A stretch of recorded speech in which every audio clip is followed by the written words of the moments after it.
പ്രഭാത വാർത്തയിൽ വിശദമായ റിപ്പോർട്ടുകളിലേക്ക്. ലെബനനിൽ വോക്കി ടോക്കി സ്ഫോടനങ്ങളിൽ മരണം 20ആയി.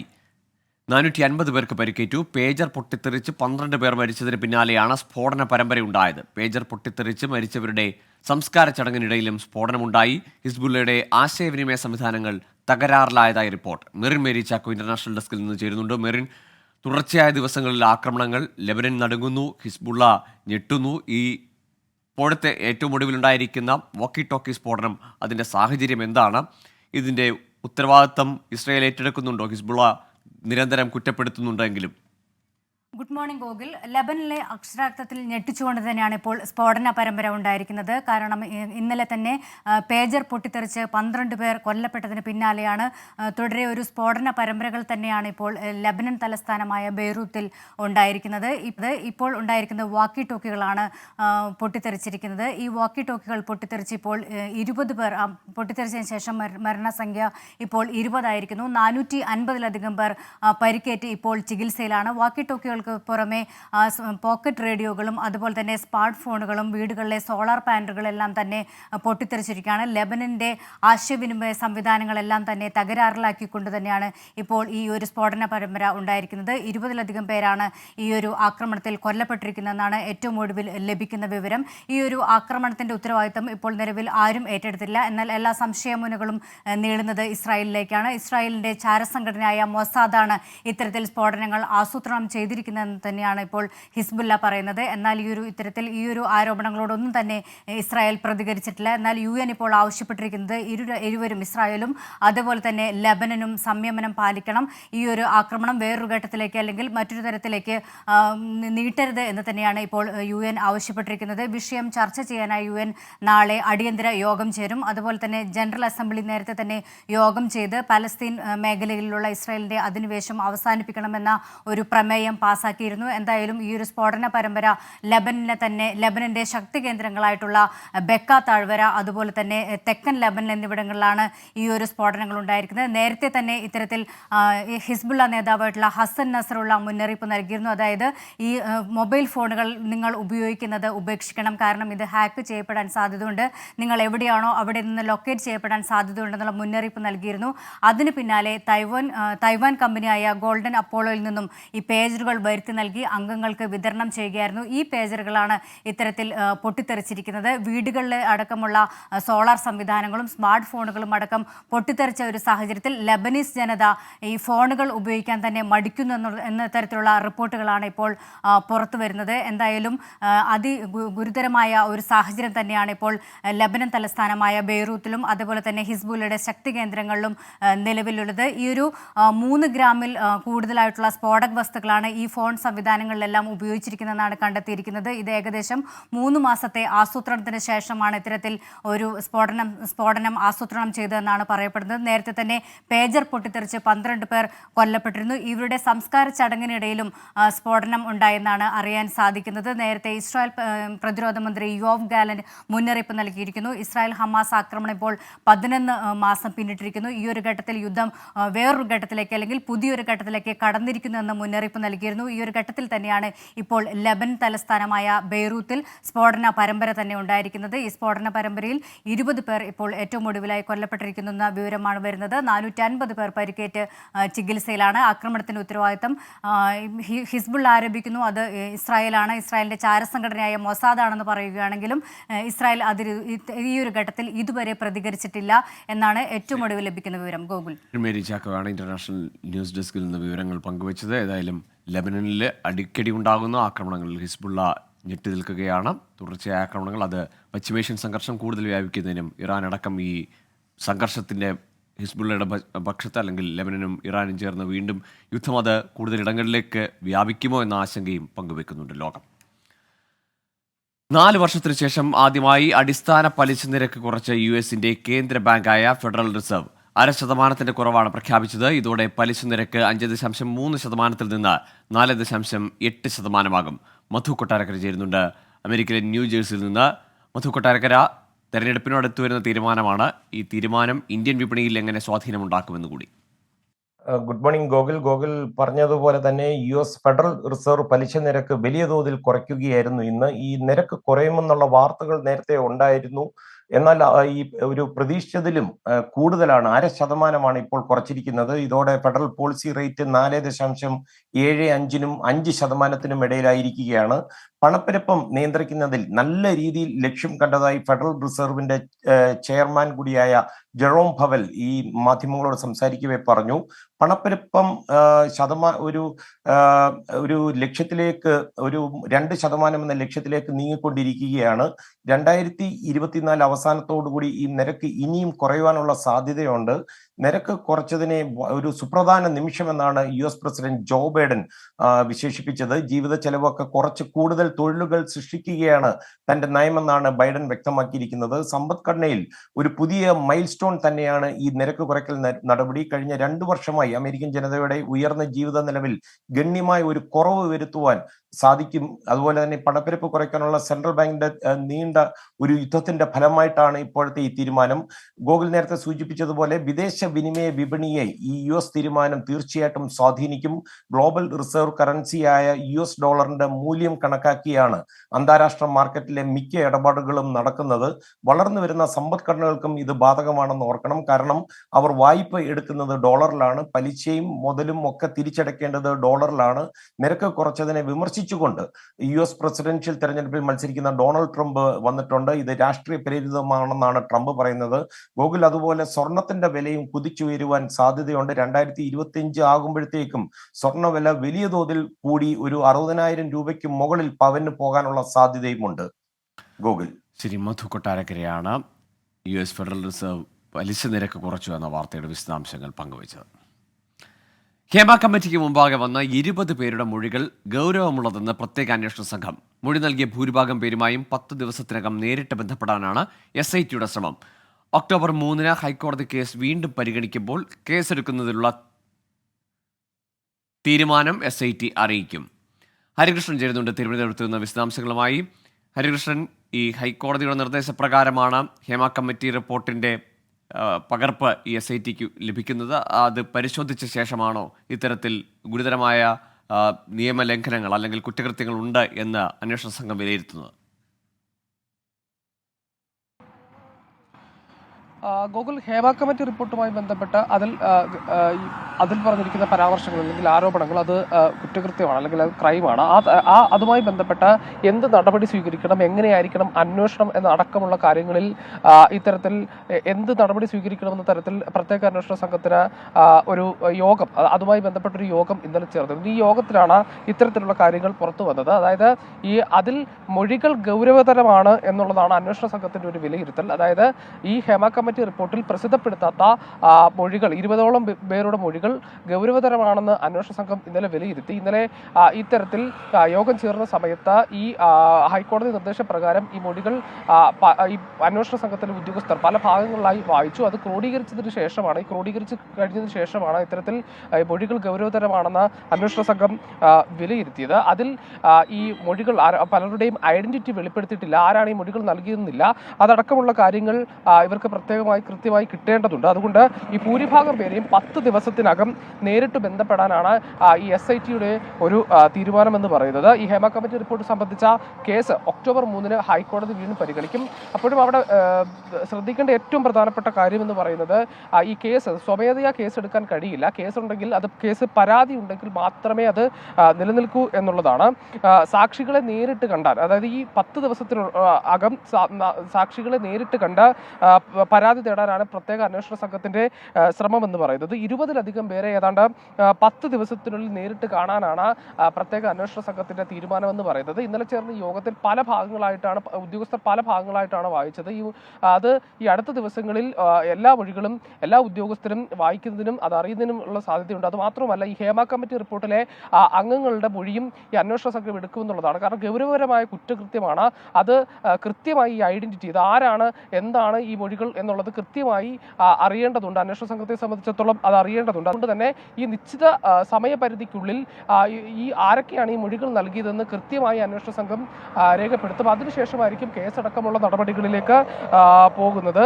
പരാതികളുണ്ടെങ്കിൽ ഏതാണ്ട് 3-ാം തീയതിക്കുള്ളിൽ കേസെടുത്ത് റിപ്പോർട്ട് സമർപ്പിക്കാനാണ് ഇപ്പോഴുള്ള അന്വേഷണ സംഘത്തിന്റെ തീരുമാനം. ഏതായാലും ഒക്ടോബർ 3-ന് ഹൈക്കോടതി കേസ് പരിഗണിക്കും. അതിനു മുമ്പ് സർക്കാരിന് ഇത് സംബന്ധിച്ച് റിപ്പോർട്ട് സമർപ്പിക്കാനും അന്വേഷണ സംഘം തീരുമാനിച്ചിട്ടുണ്ട്. ഗോകുൽ, ശരി. ഹേമ കമ്മിറ്റി റിപ്പോർട്ടിലെ മൊഴികൾ അല്ലെങ്കിൽ തുറന്നു പറച്ചിലുകൾ, കമ്മിറ്റിക്ക് മുന്നിൽ മൊഴി നൽകിയ ആളുകളുടെ വെളിപ്പെടുത്തലുകൾ അത് ഗുരുതരമുള്ള സ്വഭാവമുള്ളതാണ് എന്ന് വിലയിരുത്തുന്നുണ്ട് പ്രത്യേക അന്വേഷണ സംഘം. ഇനി ഹൈക്കോടതിയുടെ പ്രത്യേക ബെഞ്ചിന് മുന്നിലേക്ക് കേസ് വരുന്ന ഒക്ടോബർ 3-ന് മുൻപേ ഇക്കാര്യത്തിൽ ഈ മൊഴികളിൽ എന്ത് നടപടി, നിയമസാധ്യത, കേസെടുക്കുന്നതിലൊക്കെയുള്ള തീരുമാനത്തിലേക്ക് കൂടി എത്തേണ്ടതുണ്ട്. കൊച്ചിയിൽ നടിയെ ആക്രമിച്ച കേസിലെ 1-ാം പ്രതി പൾസർ സുനി ഇന്ന് ജയിലിൽ നിന്ന് ഇറങ്ങിയേക്കും. 7.5 വർഷത്തിനു ശേഷമാണ് സുനി ജയിൽ മോചിതനാകുന്നത്. ജാമ്യവ്യവസ്ഥകൾ വിചാരണ കോടതിക്ക് തീരുമാനിക്കാമെന്നാണ് സുപ്രീം കോടതി നിർദ്ദേശം. ജാമ്യവ്യവസ്ഥ സംബന്ധിച്ച് പ്രോസിക്യൂഷന് വിചാരണ കോടതിയിൽ വാദമുന്നയിക്കാമെന്നും സുപ്രീം കോടതി വ്യക്തമാക്കിയിട്ടുണ്ട്. നിലവിൽ എറണാകുളം സബ് ജയിലിലാണ് പൾസർ സുനി ഉള്ളത്. കർണാടക ഷിരൂരിൽ മണ്ണിടിച്ചിലിൽ കാണാതായ അർജുൻ ഉൾപ്പെടെയുള്ളവർക്കായി തെരച്ചിൽ നാളെ പുനരാരംഭിക്കും.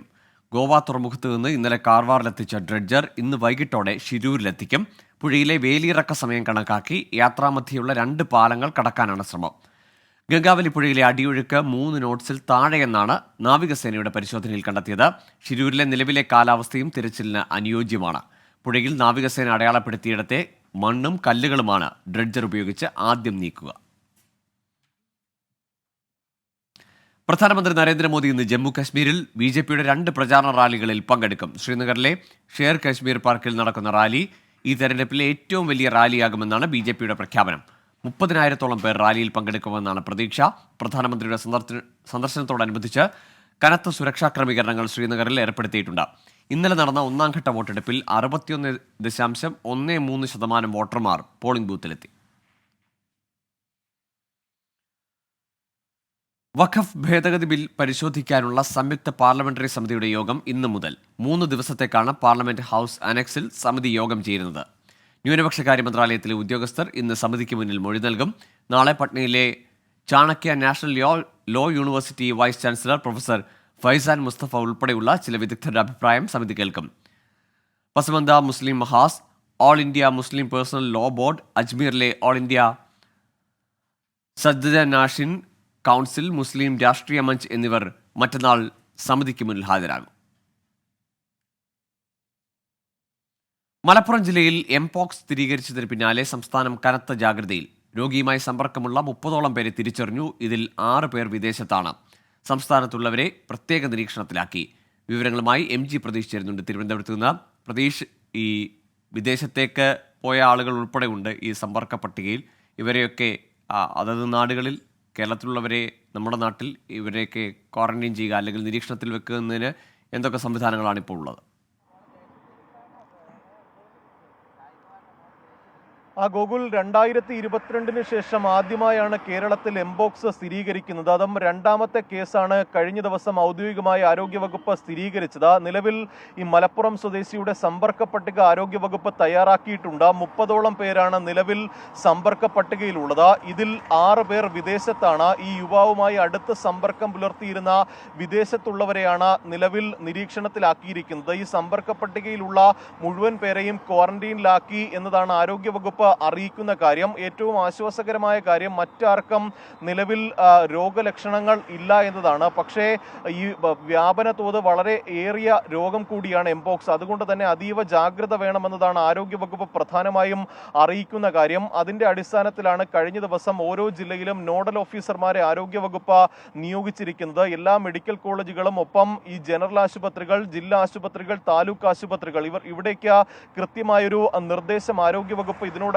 തന്നെ പുറപ്പെടുവിച്ചിട്ടുണ്ട്. വിദേശത്ത് നിന്ന് എത്തുന്നവർക്ക് ഏതെങ്കിലും തരത്തിൽ രോഗലക്ഷണങ്ങൾ പ്രകടമായാൽ അത് വൈദ്യസഹായം ഉടൻ തന്നെ തേടണമെന്നും ആരോഗ്യവകുപ്പിനെ ഇക്കാര്യം അറിയിക്കണമെന്നുമാണ് പ്രധാനമായും നിർദ്ദേശമായി ആരോഗ്യവകുപ്പ് പറയുന്നത്. മലപ്പുറം മഞ്ചേരി മെഡിക്കൽ കോളേജിലാണ് നിലവിൽ 38കാരൻ ചികിത്സയിലുള്ളത്. ഈ നിലവിൽ ചികിത്സയിലുള്ള 38കാരന്റെ ആരോഗ്യനില തൃപ്തികരമാണ്. മറ്റ് ആശങ്കപ്പെടേണ്ട ഒരു സാഹചര്യമില്ല. കൂടുതൽ പേരിലേക്ക് രോഗം പടരാതിരിക്കാനുള്ള മുൻകരുതൽ നടപടികളും പ്രതിരോധ നടപടികളും നടപടികളുമാണ് ആരോഗ്യവകുപ്പ് അറിയിക്കുന്ന കാര്യം. ആദ്യഘട്ടത്തിൽ രോഗലക്ഷണങ്ങളുമായി ഈ യുവാവ് ആശുപത്രിയിൽ എത്തുന്ന ഘട്ടത്തിൽ തന്നെ ഏകദേശം എംപോക്സ് ആണ് എന്ന് ആരോഗ്യവകുപ്പ് ഉറപ്പിച്ചിരുന്നു. അതുകൊണ്ട് തന്നെ പ്രതിരോധ പ്രവർത്തനങ്ങൾ കൂടുതൽ ഊർജിതമാക്കാൻ ആരോഗ്യവകുപ്പിന് കഴിഞ്ഞിട്ടുണ്ട്. അതുകൊണ്ട് തന്നെ ഈ വ്യാപന തോത് അല്ലെങ്കിൽ വ്യാപനം ഈ പിടിച്ചു നിർത്താൻ ആരോഗ്യവകുപ്പിന് കഴിഞ്ഞു എന്നതാണ് ഏറ്റവും ആശ്വാസകരമായ കാര്യം. അതേസമയം പ്രതീക്ഷ ഏതായാലും എംപോക്സ് സ്ഥിരീകരിച്ച സാഹചര്യത്തിൽ കേരളത്തിൽ അതീവ ജാഗ്രത പുലർത്തുകയാണ്. മലപ്പുറത്ത് രോഗം സ്ഥിരീകരിച്ചാലുള്ള സമ്പർക്ക പട്ടികയുള്ളവരെയും തിരിച്ചറിഞ്ഞിട്ടുണ്ട്. അവരെ നിരീക്ഷണത്തിൽ വെക്കാനുള്ള സംവിധാനങ്ങളും മുന്നോട്ട് പോകുന്നു. കൊല്ലം മൈനാഗപ്പള്ളിയിൽ സ്കൂട്ടർ യാത്രക്കാരിയെ കാർ കയറ്റി കൊലപ്പെടുത്തിയ കേസിൽ ശക്തമായ നടപടിക്കൊരുങ്ങി മോട്ടോർ വാഹന വകുപ്പ്. കാറിന്റെ രജിസ്ട്രേഷൻ സസ്പെൻഡ് ചെയ്യുമെന്ന് കരുനാഗപ്പള്ളി ജോയിന്റ് RTO അനിൽകുമാർ വ്യക്തമാക്കി. മരിച്ച കുഞ്ഞുമോളുടെ കുടുംബത്തിന് സർക്കാർ സഹായം ലഭ്യമാക്കാൻ ഇടപെടുമെന്ന് കോവൂർ കുഞ്ഞുമോൻ MLA 24 പറഞ്ഞു. അപകടകരമായ രീതിയിൽ വാഹനമോടിച്ച് ഒരാളുടെ മരണത്തിനിടയാക്കിയതിന് പിന്നാലെ അപകട സമയത്ത് വാഹനത്തിന് ഇൻഷുറൻസ് ഉണ്ടായിരുന്നില്ലെന്നും കണ്ടെത്തി. ഇതോടെയാണ് ശക്തമായ നടപടിക്ക് മോട്ടോർ വാഹന വകുപ്പ് തീരുമാനിച്ചത്. പോലീസ് റിപ്പോർട്ടിന്റെ അടിസ്ഥാനത്തിൽ നടപടികൾ ആരംഭിച്ചെന്ന് കരുനാഗപ്പള്ളി ജോയിന്റ് RTO അനിൽകുമാർ 24 പറഞ്ഞു. ഇത്തരം ഒരു ഒഫൻസ് കമ്മിറ്റ് ചെയ്താൽ സാധാരണ ആ ഓടിക്കുന്ന ഡ്രൈവറുടെ ലൈസൻസ് റിവോക്ക് ചെയ്യാം. സസ്പെൻഷൻ അല്ല, അവർക്ക് നോട്ടീസ് കൊടുത്തിട്ട് സ്ഥിരമായി ഇല്ലാതാക്കുക, റദ്ദ് ചെയ്ത് കളയുകയാണ് ചെയ്യുന്നത്. അതാണ് ഈ അജ്മൽ എന്ന് പറയുന്ന ആളുടെ പേരിൽ നമ്മൾ ചെയ്യാൻ ഉദ്ദേശിക്കുന്നത്. ഈ വാഹനം ഉപയോഗിച്ച് ഇങ്ങനെ ഒരു ഒഫൻസ് കമ്മിറ്റ് ചെയ്തുകൊണ്ട് നമ്മുടെ മോട്ടോർ വാഹന നിയമം അനുസരിച്ച് ഈ കാറിന്റെ രജിസ്ട്രേഷൻ താൽക്കാലികമായി റദ്ദ് ചെയ്യും. കാർ ഓടിച്ചിരുന്ന അജ്മലിന്റെ ലൈസൻസ് ഉടൻ റദ്ദ് ചെയ്യും. മരിച്ച കുഞ്ഞുമോളുടെ കുടുംബത്തിനാവശ്യമായ സർക്കാർ സഹായം ലഭ്യമാക്കാൻ ഇടപെടുമെന്ന് കുന്നത്തൂർ MLA കോവൂർ കുഞ്ഞുമോൻ 24 പറഞ്ഞു.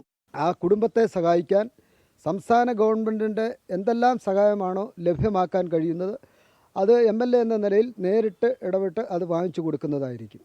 അജ്മലിനെയും ഡോക്ടർ ശ്രീകുട്ടിയെയും കസ്റ്റഡിയിൽ വാങ്ങി തെളിവെടുപ്പ് നടത്താനുള്ള നടപടികൾ പോലീസും ആരംഭിച്ചിട്ടുണ്ട്. അരുൺരാജ് 24 കൊല്ലം. ഇനി കായിക വാർത്തകൾ.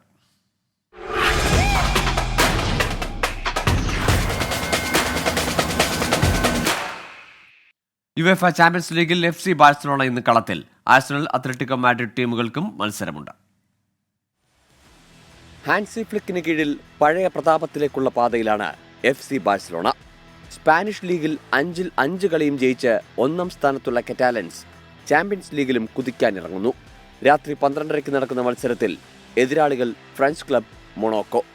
Robert Lewandowski, Lamine Yamal, Raphinha കൂട്ടുകെട്ടിലാണ് ബാഴ്സയുടെ ഗോൾ പ്രതീക്ഷകൾ.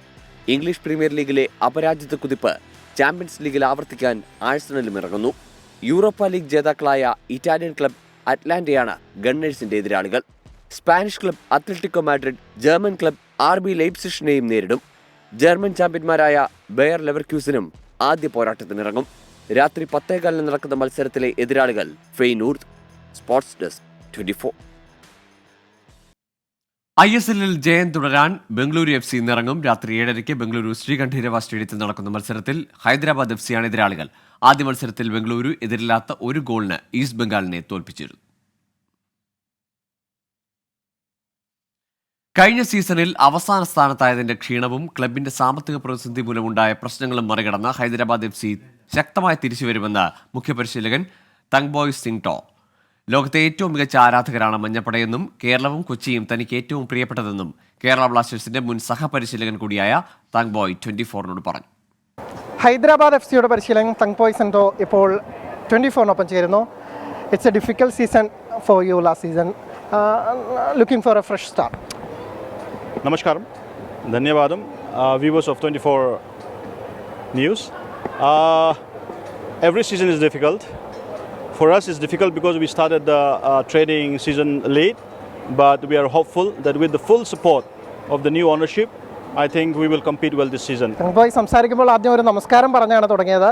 എല്ലാ മലയാളി കേരള ബ്ലാസ്റ്റേഴ്സ് ആരാധകർക്ക് പരിചയമുണ്ടാവും. കേരള ബ്ലാസ്റ്റേഴ്സിന്റെ സഹപരിശീലകനാണ്. അതെ. എന്തായാലും you have A special place in your heart four Kerala. Kerala state நல்லா இருக்கு, Kochi நல்லா இருக்கு, because my family lived there 6 years. I was working in Blasters. Kochi is a very educated, clean city. Nature, sea, beaches. Well, it's one of the best city for me. And football, of course. Well, history, Kerala football, very top. Manjapada now at the fence, one of the biggest in the world, I would say. And now, hopefully, for other teams, other clubs. ഇതോടെ പ്രഭാത വാർത്ത പൂർണ്ണമാകുകയാണ്.